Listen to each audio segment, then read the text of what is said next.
Ninaitwa Godfrey Osotsi. Mimi ni seneta wa kaunti ya Vihiga, na nimekuja hapa na salamu tele tele kutoka kwa watu wa Vihiga.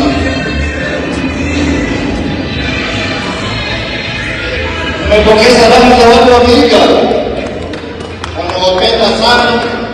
Ninajua watu wetu wengi wako hapa wanafanya kazi.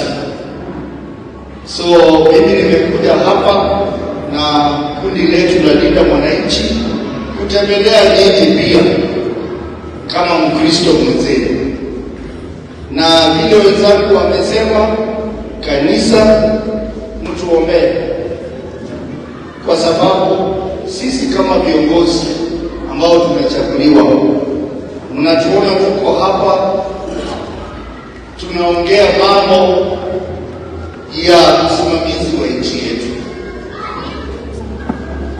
Shida iko kwa hii nchi, na shida ambayo iko kwa hii nchi sio shida kidogo. Hii ni shida kubwa ambayo inahitaji tuombee hii nchi, inahitaji tuombea viongozi ambao wamejitolea kwa niaba ya wananchi. Ukienda kwa upande wa elimu, iko shida. Pesa ambayo inaitwa capitation haifiki kwa shule mapema, na pia iko na ufisadi nyingi sana.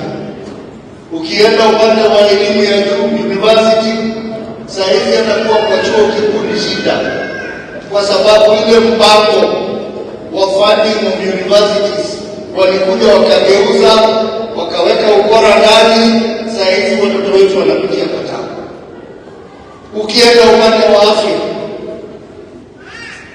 walikuja wakatuambia kwamba wameleta kitu inaitwa SHA, ati ile NHIF wameitoa.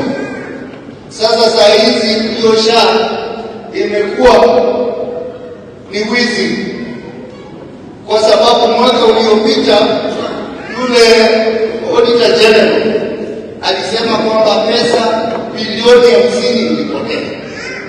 Mwaka huu juzi amesema kwamba iko kampuni ya kibinafsi ambayo ndio inafanya claims processing, na kwa kila claim wanakula 2%, na hiyo kampuni hawajui ilitokea wapi.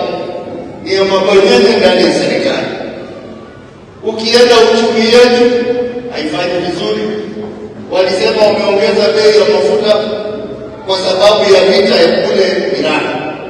Hiyo vita ya Iran na Amerika mliona ilisimamishwa karibu wiki 3 iliyopita, bado wamerudisha mafuta chini. Sasa tuko na serikali ambayo haijali wananchi, na saa hizi kwa sababu wameona wanaenda nyumbani, sasa wameanza kufanya vitu ina panic way. Serikali ambayo sasa inatumia majambazi. Mimi mwenyewe kulisikia kwamba nilikuwa kwa mkahawa kule Kisumu ninakunywa chai, hii serikali ikanitumia majambazi 17 waliua, lakini Mungu akasema nibaki hai. Jana mumesikia kwamba watu wa DCP walikuwa wanatoka kule Gilgil, wakaweka polisi ambao wamevalisha vitu kwa kichwa, wakashambulia msafara wa DCP, wameumiza watu. Leo hii tumeona kwa mtandao wenzetu ambao wameenda kanisani Kisumu kuomba kama sisi, Mheshimiwa Sifuna na Mheshimiwa Rengo, ati sasa wanatuma vijana waende kwa hiyo kanisa, waende wawashambulie. Mliona pale All Saints Cathedral, watu wako ndani ya kanisa, majambazi wanatolewa pale, wanakuja wanashambulia watu kwa kanisa. Juzi tunaona tulikuwa kule Kisii, tumemaliza mkutano vizuri, tunaenda kwa nyingine pale mahali ndio Keungu,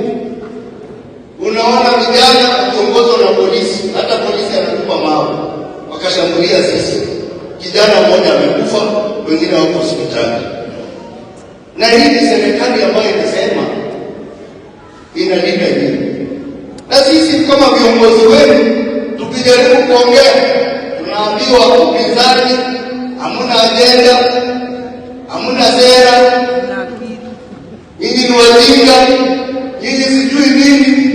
Mimi nawaomba kanisani tuombee, na muombee nchi. Another 5 years of Ruto presidency itakuwa shida. Na mimi ni Mluya. Sisi Waluya tumefungua macho. Unajua huyu jamaa alikuja akatudanganya, na huyo jamaa ni muongo. Hata ukitaka mkataba atakuwa mkataba. Akakaa chini na wazee wetu wawili, Mheshimiwa Wetangula na Mheshimiwa Mudavadi, akasema nikipita kura hii ndio mambo nitafanya. Tajenga barabara ya lami 1,000. Akasema kwamba atajenga industries 5 za kuandika vijana. Akasema kwamba 30% ya serikali itakuwa ni watu wa Ingo. Sasa tuingie kwa kiti, hakuna chochote ambacho amefanya. Badala ya kujengea sisi industries, kampuni ya Mumias amenyakua kupitia kwa Wahindi.